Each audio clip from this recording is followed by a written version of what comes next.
Live 5 News starts now with breaking news.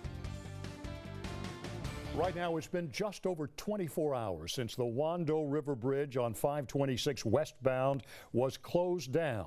Crews are on the scene right now making inspections to determine what's wrong, how long the repairs will take, and the Low Country just under an hour away from peak rush hour. Our team coverage continues right now. Stephanie Sine and Alexis Simmons tracking the traffic across the Low Country. But first, Brad Stryker is underneath the Wando River Bridge on Daniel Island. Brad, what's the latest on the inspection? Yeah, well, Bill, you can actually see that bridge right here behind me. And of course, we're still waiting for a lot more details as to what people are finding in that inspection, or at least crews from the Department of Transportation are finding from that inspection. And they told us yesterday that when they found the problem of a snapped cable inside of that bridge, that it was going to be a 48-hour window before they were able to give us any sort of results. And so that is exactly what we're waiting for. The Department of Transportation has announced to us that there will be a brand new press conference that they'll be having tomorrow. That'll be at 4:30 p.m. And that's where we're hoping to hear just a little bit more information as to what exactly is going on and what exactly they have found and what their plans are moving forward. Now, obviously, the bridge itself is still incredibly shut down. I'm not sure if you guys can see it back there, but there are actually a bunch of that lane, that westbound lane, still completely shut down to traffic as crews continue to look into their inspection. But because of that shutdown, there has been a number of different traffic issues that people have been experiencing around the Charleston area really all throughout the day. It started early this morning. There were several different delays as people were trying to get to work. And then even after that, into these afternoon hours, several delays, especially in Mount Pleasant on Highway 17. And so now, like I said, you are looking at that bridge right there. You are able to get kind of a bird's eye view from the Sky Tracker 5 of what the bridge really looks like right now, seeing absolutely no cars on that one side as, again, crews continue their inspection into what may have caused this and whether there is any risk for drivers driving on that bridge going forward. Now, obviously, we're going to be continuing to monitor the conditions of the bridge and the conditions of traffic around the Low Country as rush hour continues and as we get further and further into those hours of peak driving time. But for now, reporting live on Daniel Island, I'm Brad Stryker, Live 5 News. All right, Brad, thanks. The closure of the Wando River Bridge is causing frustrated drivers throughout the Low Country, as you can understand, especially, though, in Mount Pleasant. Alexis Simmons is there right now. Alexis, you spoke with some drivers this afternoon. I'm curious as to what they had to say. Well, Bill, a lot of them have been adjusting their workday and their plans to avoid being caught in rush hour traffic. Now, one woman actually told me that all of this congestion feels like it does when people are leaving the town because of a hurricane. Now, if you take a look behind me, you can see this traffic is building up. These cars are actually heading towards the Ravenel, also known as the Cooper River Bridge, to find a different route out of Mount Pleasant. Now, all day long, the Mount Pleasant Police Department has been controlling the lights here at this particular intersection to allow more cars and trucks to come through because we're seeing that extra congestion right here. But I spoke with a man in this area. His name is Bobby Fields. This is what he had to say. It was very hectic. I worked down the street at Stuckey Brothers Furniture, and sometimes, like, I leave at 4. Like today, I'm leaving at 2:30 just to get across to North Charleston. And then I asked Bobby if he had any advice for anybody who is going to be going through this traffic today, and he said, leave work early if you can.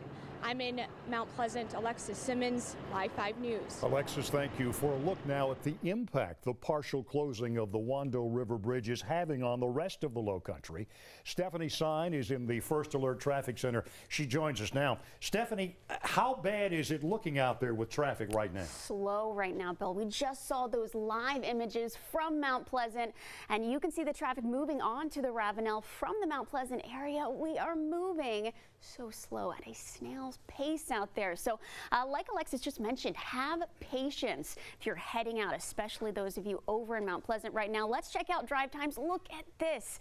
Mount Pleasant to downtown. So not a far distance to travel, but it's going to take you almost 50 minutes. The other way, 10 minutes. So just compare those two times. That just shows you how slow things are really moving. And look where the red is. That's where we're having the major issue. It's mostly that traffic moving on to the Ravenel Bridge, really being overworked, I'm sure, as part of 526 is shut down there. Westbound around the Wando area, once again, we're continuing to track that. If you still need to work your way around different areas across the low country for the afternoon or evening, we're going to check out a few alternate routes.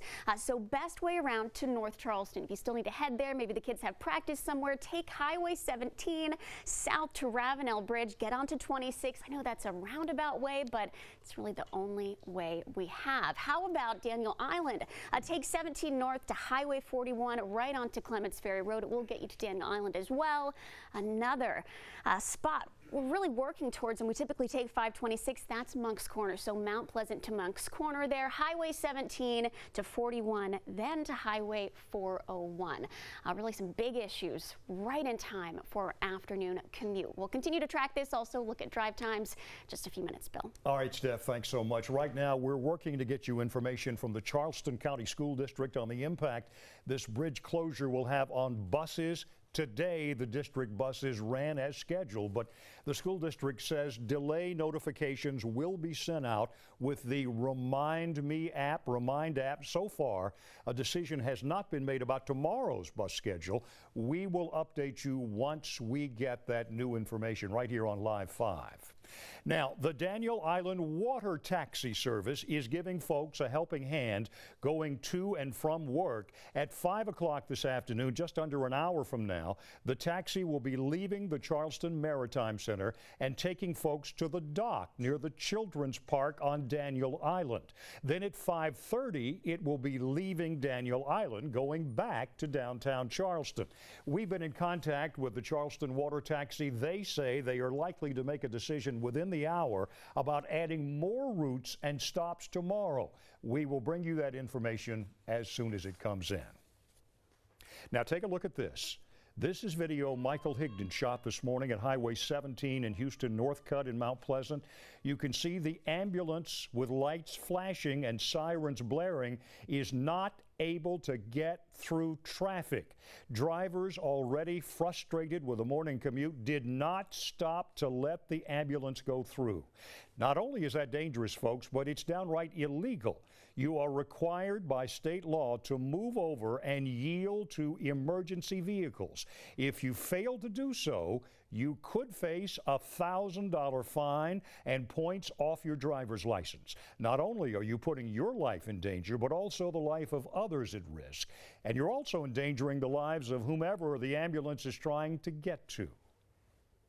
Right now, we're working to get a statement from the governor's office about the problems on the Wando River Bridge and more information on the state of infrastructure in general here in South Carolina. Today, Mount Pleasant Mayor Will Haney went to Columbia to speak with Governor McMaster. Mayor Haney says the governor is well aware of the issues we're facing here in Charleston, and not only the state, but the federal government. The feds are standing by to help the town of Mount Pleasant if necessary while the bridge remains closed. They've dispatched extra Department of Transportation staff to come help us manage traffic, and the federal government is standing ready as well because, of course, commerce and the port all figures into this. According to a recent report by the American Road and Transportation Builders Association, almost 10% of all the bridges in our state are considered structurally deficient. More than 1,500 bridges in South Carolina need repairs at an estimated cost of $865 million. An update now on the port's hours of operation. The Wando Welch Terminal, which is smack dab in the middle of all this trouble, has had to adjust its gate times because of the Wando Bridge closure. Full gate operations continue at Wando Welch through 11 tonight. Reefer hours, or hours for trucks with refrigerated containers, stop at 10 tonight. From tomorrow through Friday again, full gate operations will be running from 3 in the morning until 8 at night at Wando Welch, and reefer hours will be between 6 a.m. and 4:30 p.m. The State Ports Authority says plans may change as that repair work continues on the Wando River Bridge.